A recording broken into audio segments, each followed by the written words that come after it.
It's about a woman called Jen who, when she met her husband 20 years ago, she fell in love with his big, artsy, bohemian family as much as she did with him. And she's always had a very strained relationship with her own family. And over the years, his family have become hers, and now 20 years later, at the start of the book, she sees her adored father-in-law in the street with a much younger woman who's clearly not just a colleague. And it's about what she does with that information. She knows that if she tells her husband about it, she risks blowing the perfect family apart, but she also knows that that perfect family aren't so perfect after all anymore.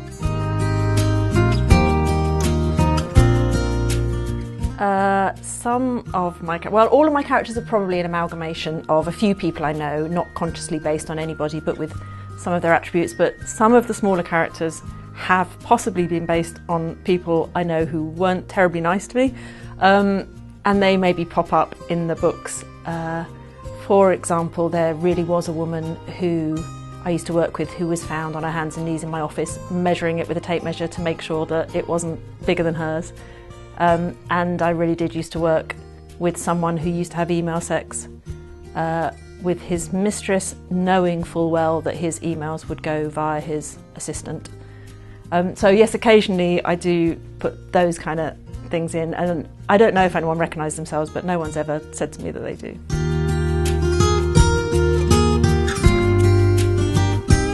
I think that I worked for years actually to find my style of writing. It took me an awfully long time, and I only found it with Getting Rid of Matthew. And that was when I decided to actually try and complete a novel for the first time and send it in. And the real revelation for me was that I should write as if I was just telling my friends a story, that I could write in a very conversational way and I didn't have to be too precise and worry about sounding like a writer. So I think that's the style that suits me, and that's the style I kind of stick with.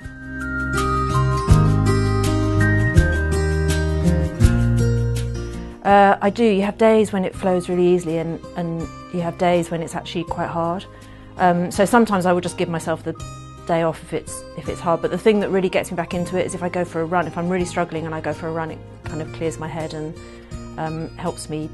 And the other real motivation is fear, obviously, because I know that I have to get it done and I can't just pretend it's not there. So then I will just write anything, even if it's terrible, knowing that I can go back later and edit it and make it better.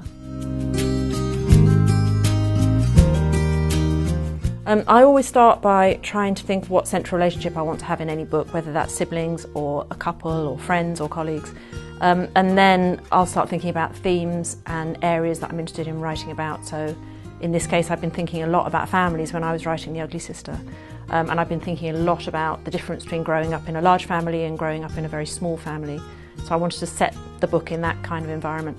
And then I will spend maybe 3 months plotting things out and making sure that I have enough twists and turns and changing things before I actually start writing the book.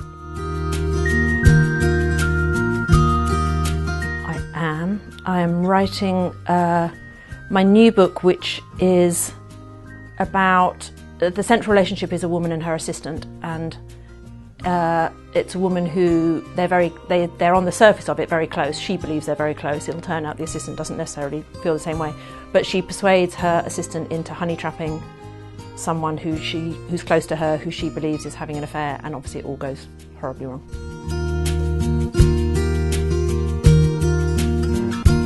I think it's a fantastic honour. I'm really, really thrilled to be chosen, and it's also great that it's my first book.